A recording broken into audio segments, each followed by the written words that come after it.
चले ठीक ठाक खैरियत। नई वीडियो के साथ मैं हाजिर हूँ अयास, और मैं चैनल जो है chemistry for all by Ayas. आज जो टॉपिक मैं आपसे डिस्कस करने जा रहा हूँ फर्स्ट ईयर सिलेबस में है, आगे भी आप पढ़ेंगे। वैलेंस बॉन्ड थ्योरी है, एक है विस्पर थ्योरी और एक है मॉलिक्यूलर ऑर्बिटल थ्योरी। ये तीन थ्योरीज हैं जो मॉलिक्यूल का शेप, स्ट्रक्चर और भी बहुत सारी प्रॉपर्टीज एक्सप्लेन कर सकती हैं, जो कि एनर्जी लेवल एक्सप्लेन कर सकती है कि मॉलिक्यूल जब बनेंगे तो एनर्जी में कौन कौन से चेंजेस आ जाएंगे। तो सबसे जो पहली थ्योरी थी वो विस्पर थ्योरी है, लेकिन मैं विस्पर थ्योरी बाद में डिस्कस करूंगा। जो मोस्ट इंपॉर्टेंट थ्योरीज है to describe the shape of the molecule, वो हमारे पास दो हैं। एक को कहते हैं वीबीटी यानी वैलेंस बॉन्ड थ्योरी, और दूसरी थ्योरी का नाम है एमओटी, उसे कहते हैं मॉलिक्यूलर ऑर्बिटल थ्योरी। वीबीटी में एक ट्रिक है, वो मैं आपको बताऊंगा। विद इन सेकंड्स आप मॉलिक्यूल का शेप इंशाल्लाह ड्रा कर सकते हैं, ठीक है। और ट्रिक इंट्रोडक्शन के बाद मैं आपको बताऊंगा। इसी तरह एमओटी में भी एक ट्रिक है, जब वो आप ट्रिक सीख लेंगे तो विद इन सेकंड्स आप मॉलिक्यूल का शेप ड्रा कर सकते हैं, उसका मॉलिक्यूलर ऑर्बिटल डायग्राम ड्रा कर सकते हैं, उसका एनर्जी लेवल डायग्राम ड्रा कर सकते हैं, जो कि एमओटी का हिस्सा है। उसमें बॉन्ड ऑर्डर फाइंड आउट कर सकते हैं, उसका paramagnetic behaviour, diamagnetic behaviour find out कर सकते हैं। तो चलिए बढ़ते हैं और वीबीटी स्टार्ट कर लेते हैं कि वैलेंस बॉन्ड थ्योरी का मकसद क्या है। वैलेंस बॉन्ड थ्योरी किस तरह मॉलिक्यूल की geometry, shape and energy changes जो है डिस्क्राइब कर सकते हैं।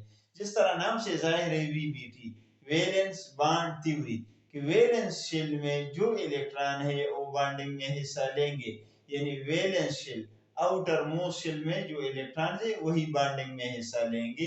That is the main theme of this theory. इसके पोस्टुलेट्स भी हैं, लेकिन पोस्टुलेट्स की तरफ मैं नहीं जाऊंगा।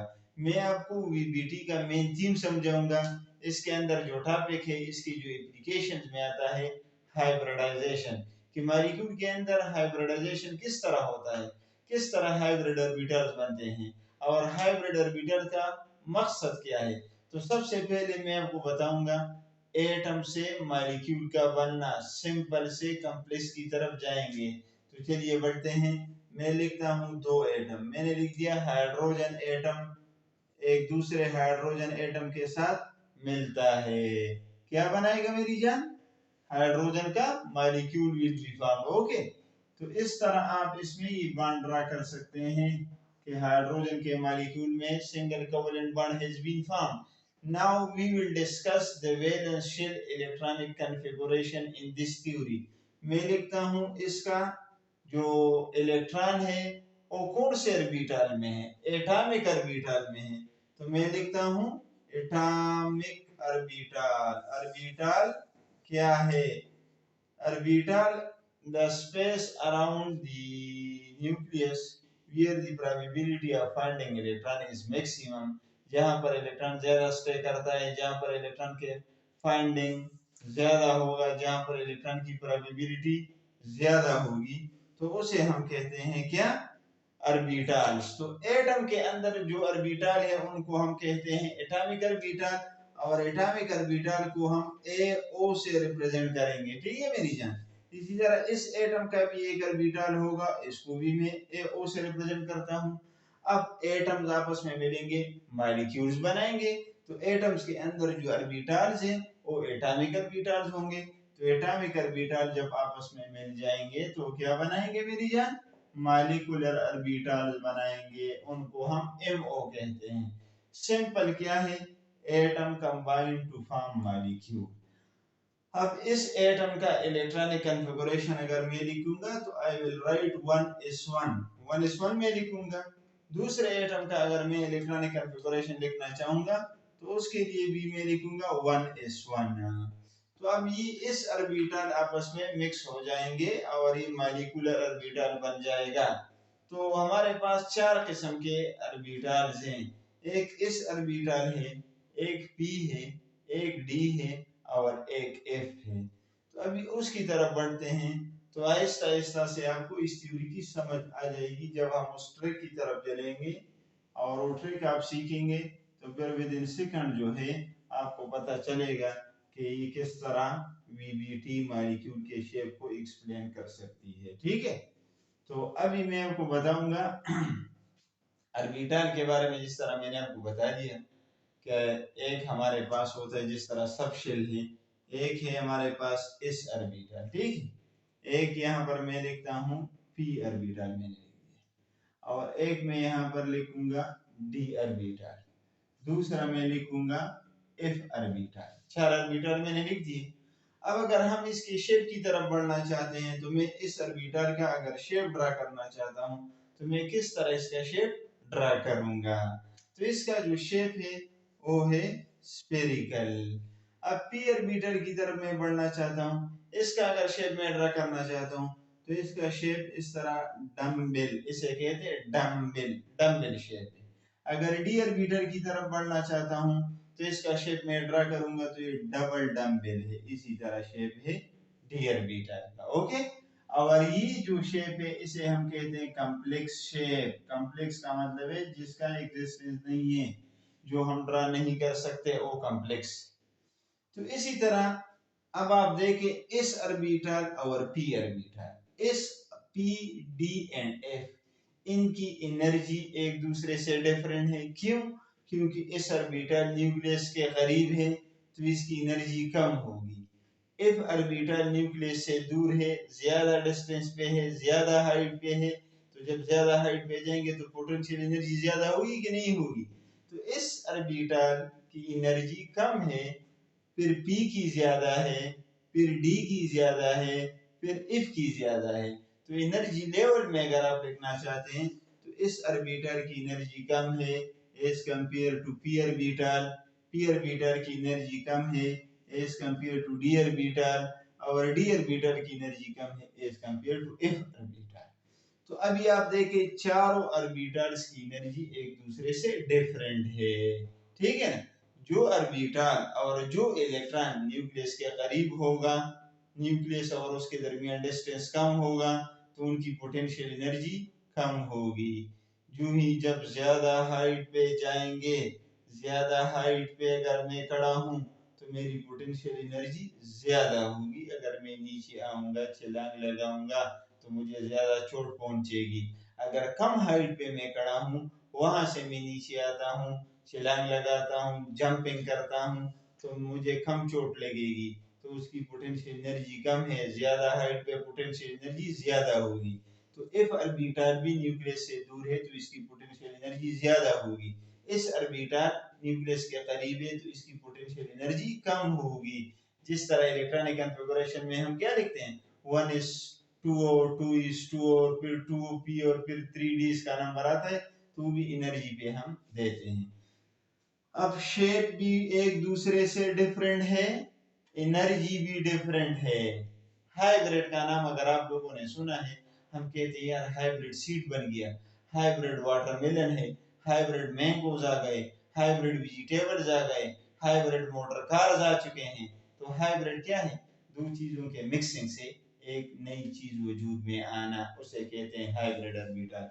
अभी आप देखिए एस और पी दोनों की एनर्जी भी डिफरेंट है, दोनों का शेप भी डिफरेंट है। अब डिफरेंट एनर्जी वाले और डिफरेंट शेप्स वाले ऑर्बिटल्स को हम मिक्स कर लेते हैं और मिक्सिंग से न्यू ऑर्बिटल्स पैदा कर लेते हैं।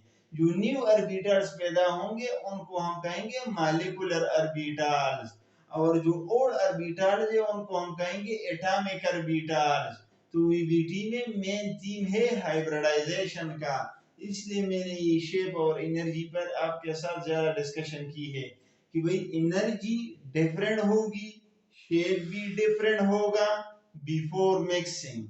आफ्टर मिक्सिंग इन दोनों का शेप भी सेम आएगा, एनर्जी भी सेम आएगी। उस प्रोसेस को क्या कहेंगे? हाइब्रिडाइजेशन। तो अभी बढ़ते हैं हाइब्रिडाइजेशन की तरफ, जो कि वीबीटी का मेन थीम है। उसके जरिए मैं आपको समझाऊंगा और उसी के अंदर मैं आपको ट्रिक अभी बताऊंगा। ठीक है मेरी जान, तो ये मैंने आपको समझाना था। बाकी पोस्टुलेट्स तो बुक्स में गिवन होते हैं, हर एक बुक में, हर एक की में, हर एक गाइड में आपको पोस्टुलेट्स मिलेंगे, लेकिन मेन थीम और आइडिया आपको नहीं मिलेगा। मेन थीम और आइडिया मैं आपको बताऊंगा, ठीक है। तो अभी मैंने क्या लिखा है, हाइब्रिडाइजेशन लिखा है मेरी जान। हाइब्रिडाइजेशन के बारे में मैंने अभी आपको बता दिया। क्या बता दिया कि भाई मैं लिखता हूं एटॉमिक ऑर्बिटल्स, ये मैंने क्या लिख दिया, एटॉमिक ऑर्बिटल्स। ये प्लस दूसरा एटॉमिक ऑर्बिटल्स, ये दो एटॉमिक ऑर्बिटल्स आपस में मिक्स हो गए और इन्होंने एक न्यू सेट ऑफ ऑर्बिटल्स बना दिया जिनको हम कहते हैं मॉलिक्यूलर ऑर्बिटल्स। अब इन दोनों की एनर्जी एक दूसरे से डिफरेंट है। सपोज इसकी एनर्जी 2 किलो जूल है, इसकी 3 किलो जूल है, एनर्जी डिफरेंट हो गई। इसका शेप स्फेरिकल है, इसका डम्बल है, शेप भी डिफरेंट हो गया। और यहाँ पर जब ये मिक्स हो गए, हाइब्रिड बन गया, हाइब्रिडाइजेशन कंप्लीट हो गया, तो हाइब्रिडाइजेशन के बाद शेप और एनर्जी सेम आ गया, तो इस प्रोसेस को कहते हैं hybridisation. Suppose I write A plus B, two atoms, and they want to join with each other and they have formed AB. In the AB there is a covalent bond. Okay, तो अब A और B दोनों का मैं draw करता हूँ shape, कि इसका शेप ये है, इसका शेप ये है, ठीक है। और एनर्जी में ड्रा करता हूँ कि इसकी एनर्जी लो है, इसकी एनर्जी हाई है। दोनों मिक्सिंग के बाद इस तरह ऑर्बिटल बनाते हैं। सपोज इस तरह ऑर्बिटल इन्होंने बना दिया, या इस तरह ऑर्बिटल बना दिया, या इस तरह ऑर्बिटल बना दिया, तो अब एनर्जी इन ऑर्बिटल्स की सेम होगी, शेप भी सेम आएगा। then the process is called as hybridization, which is a hypothetical phenomena।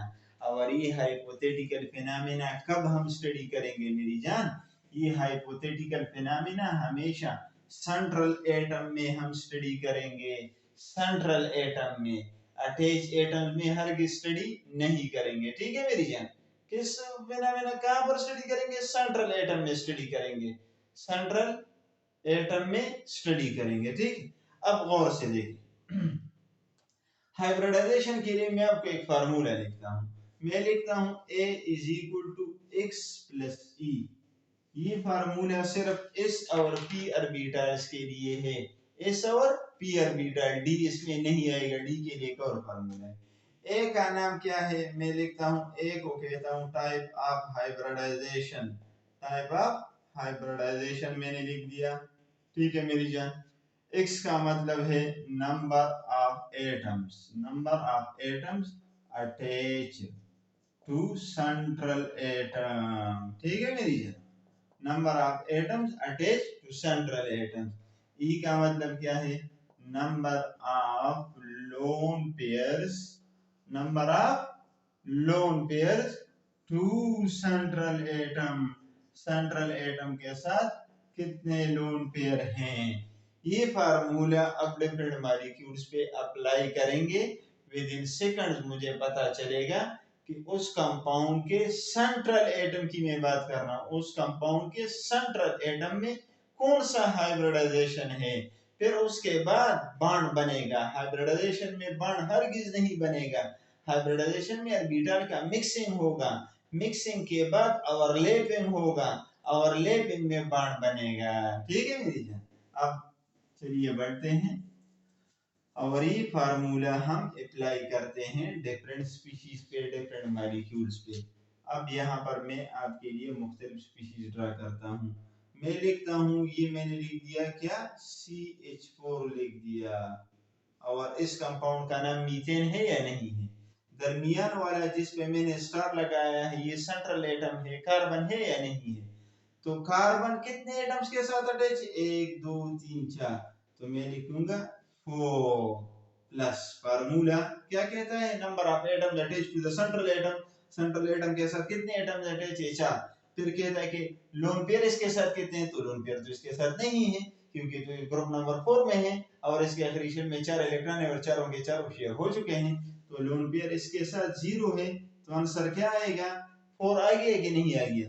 तो अब इस 4 का मतलब क्या है कि इसमें कौन सा हाइब्रिडाइजेशन है। अब गौर से देखिए, मैं कहता हूं इसमें sp3 हाइब्रिडाइजेशन है, किस तरह, 1 2 3 4 और वह यहाँ पर भी 4 है, तो इससे भी 4 आता है, इससे भी 4 आता है, तो इसका मतलब क्या हुआ कि इस कंपाउंड में sp3 हाइब्रिडाइजेशन हो गया। अब देखिए, अब मैं लिखता हूँ वाटर, वाटर में 2 लोन पेयर ऑक्सीजन पे है या नहीं है, सेंट्रल एटम इनमें ऑक्सीजन है या नहीं है, ऑक्सीजन सेंट्रल एटम है, सेंट्रल एटम कितने एटम्स के साथ अटैच है, 2 के साथ अटैच है, फिर सेंट्रल एटम के साथ क्या है, कितने लोन पेयर है, 2 है, तो इसमें कौन सा आंसर आ गया, इससे 4 आ गया कि नहीं आ गया, तो इसमें भी sp3 हाइब्रिडाइजेशन है 1 2 3 और 4। ठीक है, तो ये 2 एग्जांपल। अब एक और एग्जांपल इस पे कर लेते हैं, तो विद इन सेकंड मुझे पता चलेगा कि इस कंपाउंड में कौन सा हाइब्रिडाइजेशन है, फिर उसका शेप भी मैं आसानी के साथ ड्रा कर सकता हूँ। मैं अमोनिया लिखता हूँ, NH3 को आप देखें, NH3 में आप सेंट्रल एटम को पहचाने कि सेंट्रल एटम कौन सा होगा, सेंट्रल एटम होगा जिसकी इलेक्ट्रोनेगेटिविटी ज्यादा होगी, मोस्टली यही होता है। ये सेंट्रल एटम है, इसके साथ कितने एटम अटैच है, 3 अटैच हैं, और सेंट्रल एटम के साथ कितने लोन पेयर है, 1 लोन पेयर है, इससे 4 आता है कि नहीं आता, तो इसमें भी sp3 हाइब्रिडाइजेशन होगा कि नहीं होगा। तो ये एग्जांपल मैंने आपको बता दी sp3 हाइब्रिडाइजेशन के हवाले से। अभी इसके स्ट्रक्चर भी ड्रा करूंगा, लेकिन ये फार्मूला मैंने सिर्फ आपको दिखाना था, अप्लाई करना था, और यही ट्रिक इस फार्मूले में आपको बताना था कि विद इन सेकंड आपको पता चले कि इस कंपाउंड में कौन सा हाइब्रिडाइजेशन। अब बढ़ते हैं इस कंपाउंड की तरफ। बोरान ट्राइक्लोराइड में आप देखें BCl3, बोरान सेंट्रल एटम है, सेंट्रल एटम के साथ कितने एटम अटैच है, 3 अटैच है, बोरान के साथ कोई लोन पेयर है नहीं, ग्रुप नंबर 3 में है, तीनों इलेक्ट्रॉन शेयर हो चुके हैं, तो लोन पेयर नहीं है तो 0 आएगा, तो इसका आंसर क्या आ गया, 3 आ गया। तो अब sp3 से तो 4 आता है, तो इसमें क्या होना चाहिए, sp2 होना चाहिए, 2 और 1 3, यहाँ पर भी 3 है, समझ में आई बात कि नहीं। इसी तरह मैं लिखता हूँ बोरान ट्राइहाइड्राइड, बोरान हाइड्राइड, तो जिस तरह इसका स्ट्रक्चर इस तरह इसका भी स्ट्रक्चर होगा, तो इसमें भी sp2 हाइब्रिडाइजेशन होगा, तो ये स्ट्रक्चर बाद में ड्रा करेंगे, ये सिर्फ ट्रिक समझा रहा हूँ, फार्मूला समझा रहा हूँ कि मॉलिक्यूल्स पे कौन कौन से फार्मूले हम अप्लाई कर सकते हैं हाइब्रिडाइजेशन के हवाले से। अब गौर से देखें, एक और चीज आपको बता रहा हूँ, ठीक है, sp2 भी हो गया, sp3 भी हो गया। अब इस कंपाउंड को देखिए, बेरिलियम क्लोराइड है, बेरिलियम ग्रुप नंबर सेकंड में है, इसके आखिरी शेल में 2 इलेक्ट्रॉन है, दोनों इलेक्ट्रॉन 2 क्लोरीन के साथ शेयर हो चुके हैं, ठीक है ना मेरी जान। जब दोनों इलेक्ट्रॉन यहाँ पर शेयर हो चुके हैं, तो इसके साथ कितने एटम अटैच है, 2 एटम अटैच है कि नहीं है, तो सेंट्रल एटम बेरिलियम है या नहीं है, और इसके साथ 2 एटम अटैच हैं, और बेरिलियम के साथ कोई लोन पेयर है कि नहीं है, बेरिलियम के साथ लोन पेयर नहीं है, तो टोटल कितने हो गए, 2 हो गए, ठीक है, 2 हो गए कि नहीं हो गए। तो अब ट्रिक को देख, इसमें कौन सा हाइब्रिडाइजेशन होगा, sp होगा, 1 2 और ये भी 2 है। तो इसी तरीके से आप हाइब्रिडाइजेशन के फार्मूले के जरिए उनके हाइब्रिडाइजेशन मालूम कर सकते हैं कि इस कंपाउंड में कौन सा हाइब्रिडाइजेशन होगा। अब अगर डबल बॉन्ड आ गया, फिर क्या करेंगे, अब गौर से देखें, double bond will be consider a single covalent bond in the VBT। देखें, ये कार्बन, ये हाइड्रोजन, डबल बॉन्ड मैंने ले लिया, ये हाइड्रोजन, ये हाइड्रोजन, ये एक कार्बन है, ये दूसरा है, और से देखिए इसको अगर सेंट्रल एटम के तौर पे हम लेंगे, तो ये इस कार्बन के साथ भी अटैच है बाय डबल बॉन्ड, और 2 हाइड्रोजन के साथ भी अटैच है बाय सिंगल बॉन्ड, तो ये टोटल 3 एटम्स के साथ अटैच है, और इसके साथ लोन पेयर नहीं है, चारों इलेक्ट्रॉन इसने यूज किए हैं, तो इस कार्बन में sp2 हाइब्रिडाइजेशन होगा। इस कार्बन को आप देखें, इसको अगर हम सेंट्रल कार्बन के तौर पे लेंगे, तो ये इस कार्बन के साथ डबल बॉन्ड पे अटैच है, and double bond will be considered a single bond in the VBT, और 2 हाइड्रोजन के साथ अटैच है, ये भी 3 के साथ अटैच है, तो इसमें भी sp2 हाइब्रिडाइजेशन होगा, तो इन दोनों कार्बन में sp2 हाइब्रिडाइजेशन होगा अकॉर्डिंग टू द फार्मूला। जब आपको फार्मूला पता चल जाएगा, तो विद इन सेकंड आंखें बंद करके आप इसका शेप ड्रा करेंगे, और अभी शेप आपको मैं बताऊंगा, ठीक है मेरी जान। ये हो गया डबल बॉन्ड का चक्कर। अब अगर ट्रिपल बॉन्ड है, ट्रिपल बॉन्ड है, ये कार्बन कार्बन के दरमियान ट्रिपल बॉन्ड है, ये कार्बन इस हाइड्रोजन के साथ अटैच है, सिंगल बॉन्ड पे यहाँ पर अटैच है, इसको पहला कार्बन ले लो, इसको दूसरा कार्बन ले लो। अगर मैं इसको सेंट्रल कार्बन के तौर पे लूंगा तो ये इस कार्बन के साथ ट्रिपल बॉन्ड पे अटैच है, इस हाइड्रोजन के साथ सिंगल बॉन्ड पे अटैच है, टोटल 2 एटम्स के साथ अटैच है।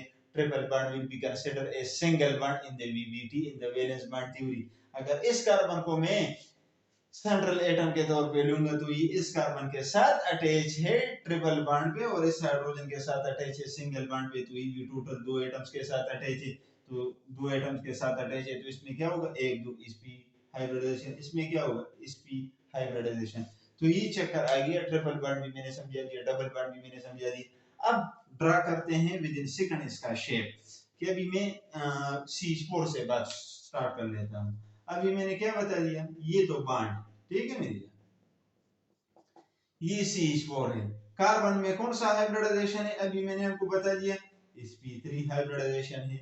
और sp3 हाइब्रिडाइजेशन है, टोटल कितने ऑर्बिटल्स बनेंगे, देखिए 1 2 3 4, तो 4 sp3 हाइब्रिड ऑर्बिटल्स बनेंगे कि नहीं बनेंगे, यानी कार्बन का इस ऑर्बिटल p ऑर्बिटल के साथ मिक्स होगा, टोटल sp3 हाइब्रिडाइजेशन इसमें होगा।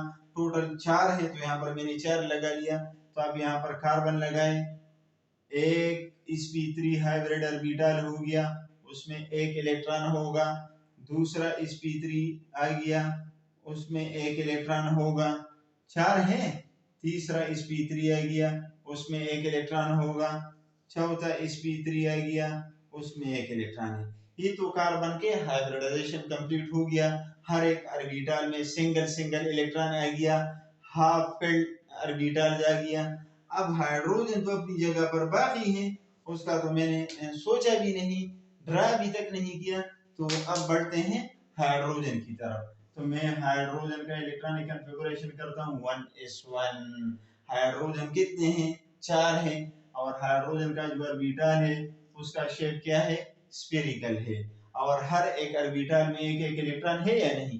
तब ये एक इलेक्ट्रॉन ये हो गया, एक हाइड्रोजन वाला हो गया इस ऑर्बिटल, तो 2 इलेक्ट्रॉन से ये बॉन्ड बन गया, एक बॉन्ड ये है। इसी तरह एक और हाइड्रोजन आ गया, उसका ये इलेक्ट्रॉन हो गया, ये 2 इलेक्ट्रॉन से ये बॉन्ड बन गया, ये इस ऑर्बिटल है हाइड्रोजन का। इसी तरह हाइड्रोजन का एक और आ गया, इस ऑर्बिटल यहाँ पर बॉन्ड बन गया, और एक और हाइड्रोजन आ गया, उसका इलेक्ट्रॉन 4 बॉन्ड बन गए।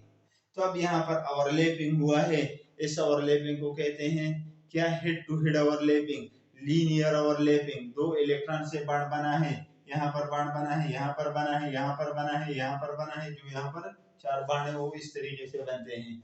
तो कौन सा ओवरलैपिंग हुआ है, sp3 इस ओवरलैपिंग, sp3 इस ओवरलैपिंग, sp3 इस ओवरलैपिंग, sp3 इस ओवरलैपिंग।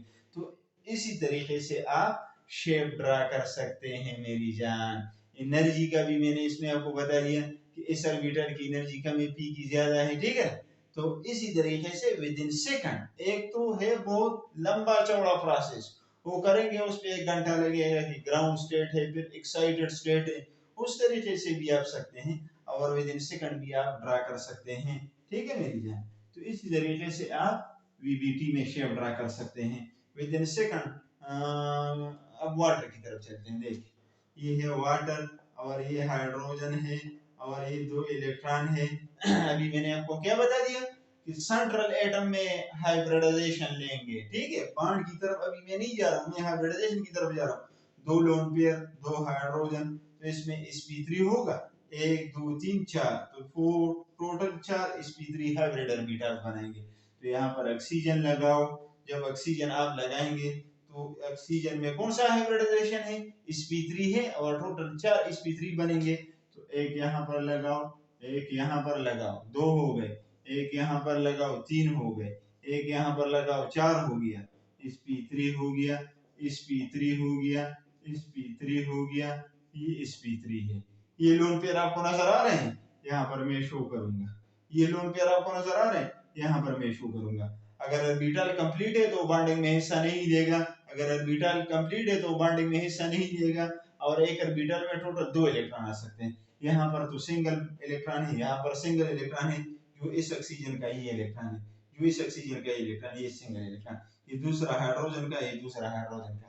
अब हाइड्रोजन ले आओ, हाइड्रोजन का इलेक्ट्रॉनिक कॉन्फ़िगरेशन कर लो, 1s1 होगा, हाइड्रोजन का इलेक्ट्रॉनिक कॉन्फ़िगरेशन कर लो, 1s1 होगा मेरी जान। तो अब हाइड्रोजन को लेकर आओ, ये है एच ऑर्बिटल ऑफ हाइड्रोजन, चलो बॉन्ड बन गया। ये है एस ऑर्बिटल ऑफ हाइड्रोजन, चलो यहाँ पर बॉन्ड बन गया।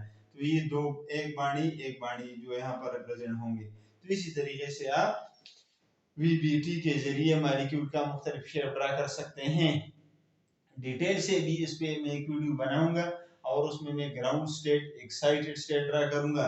लेकिन ये ट्रिक जो है अगर आपको याद है, ये फार्मूला अगर आपको याद है, तो फिर ग्राउंड स्टेट और एक्साइटेड स्टेट को लिखने की हरगिज़ जरूरत नहीं है, बल्कि डायरेक्ट आप इससे क्या कर सकते हो, मॉलिक्यूल का शेप ड्रा कर सकते हो। ठीक है, तो इस थ्योरी में मैंने बताने की कोशिश की है कि किस तरह एटॉमिक ऑर्बिटल आपस में मिक्स होते हैं, किस तरह मॉलिक्यूलर ऑर्बिटल मिलाते हैं और किस तरह जो है मॉलिक्यूल का शेप आप ड्रा कर सकते हैं। इसमें एनर्जी का जिक्र मैंने स्टार्ट में किया था, ठीक है, और एक्साइटेड स्टेट, ग्राउंड स्टेट का जिक्र मैंने नहीं किया, मैंने सिर्फ फार्मूले के जरिए आपको समझाया। उस फार्मूले के जरिए वीबीटी में हाइब्रिडाइजेशन के 3 टाइप्स आपको समझाए और उनके जरिए मैंने आपको स्ट्रक्चर दिखाए और स्ट्रक्चर आपको समझा दिए। तो यकीनन ये वीडियो और ये ट्रिक इंशाल्लाह आपको जरूर पसंद आएगा। डिटेल से इस पे मैं एक वीडियो बनाऊंगा और इंशाल्लाह वो भी आप जो है देखेंगे। चैनल को सब्सक्राइब कर लें और वीडियो को आगे ग्रुप में शेयर कर लें। कमेंट सेक्शन में जाइए, हमें आपके कमेंट्स का और मेरा आपकी राय का जरूर इंतजार रहेगा, आपके क्वेश्चन के मुंतजर होंगे और चैनल को जरूर सब्सक्राइब कर लें। Thank you so much.